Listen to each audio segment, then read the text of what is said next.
പ്രിയപ്പെട്ട സുഹൃത്തുക്കളെ, ഞാൻ ഇന്ന് സ്നേഹം സോഷ്യൽ മീഡിയ കൂട്ടായ്മ വഴി ഒരു പോസ്റ്റ് ഞാൻ തയ്യാറാക്കിയിട്ട് അയച്ചിരുന്നു.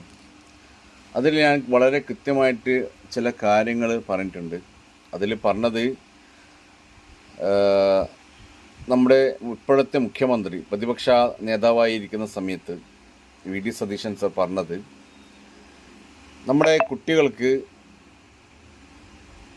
ലളിതമായ രൂപത്തിലാണ് പറഞ്ഞത്. അവർക്ക് ആഘോഷിക്കേണ്ട കാര്യങ്ങളാണ്, അങ്ങനെയുള്ള കാര്യങ്ങളിൽ നമുക്ക് ഇളവ് വരുത്താം. പക്ഷേ കേരളത്തിലെ പൊതുജനങ്ങൾ അതിനോട് പൂർണ്ണമായിട്ട് യോജിക്കുന്നില്ല. അതിൽ പ്രധാനപ്പെട്ട കാര്യങ്ങളായിട്ട് പറയാനുള്ളത്, കേരളത്തിലെ റോഡുകളിൽ ആക്സിഡൻ്റായിട്ട് നടക്കുന്ന മരണവിവര കണക്കുകളാണ്. ശരിക്കും ഞെട്ടിക്കുന്നതാണ്. നമ്മുടെ നാട്ടിൽ ഓരോ ആക്സിഡൻറ്റിന് സംഭവിക്കുമ്പോഴും ഒന്നുകിൽ ആ വീട്ടിൽ ഒരു അത്താണി മരിക്കുന്നുണ്ട്, അല്ലെങ്കിൽ ആ കുടുംബത്തിൻ്റെ ആറ്റുനോറ്റുണ്ടായ മക്കൾ മരിക്കുന്നുണ്ടെന്നുള്ള കാര്യമാണ്. ഇതിൽ 2022 കേരളത്തിൽ മൊത്തമായിട്ട് നടന്നത് 43,910 അപകടങ്ങളാണ്. അതിൽ മരിച്ചത് 4,317 മരണങ്ങളാണ് നമ്മളുടെ ഇവിടെ റിപ്പോർട്ട് ചെയ്തിട്ടുള്ളത്. 2023 വരുമ്പോൾ അത് 48,068 കയറി.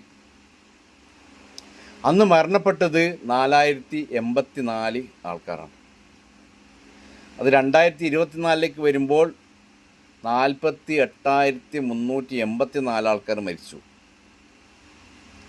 അതിൽ 3,880 ആൾക്കാരാണ് മരിച്ചത്.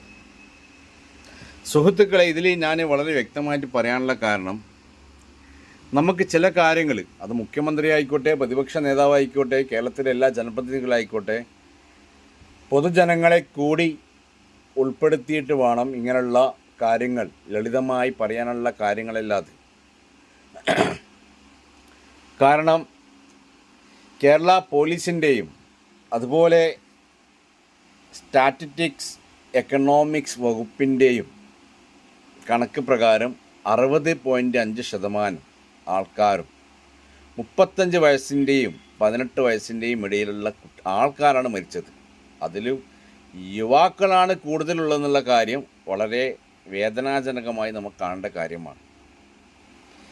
ഇപ്പോൾ പല കുട്ടികൾക്കും അല്ലെങ്കിൽ പ്രായപൂർത്തിയായവർക്ക് അവർക്ക് എല്ലാ തരത്തിലും മോഡിഫിക്കേഷൻ നടത്താം എന്നുള്ള ചിന്താഗതി തെറ്റായ ഒരു കാര്യമാണ്. അങ്ങനെ ചെയ്യുന്നത്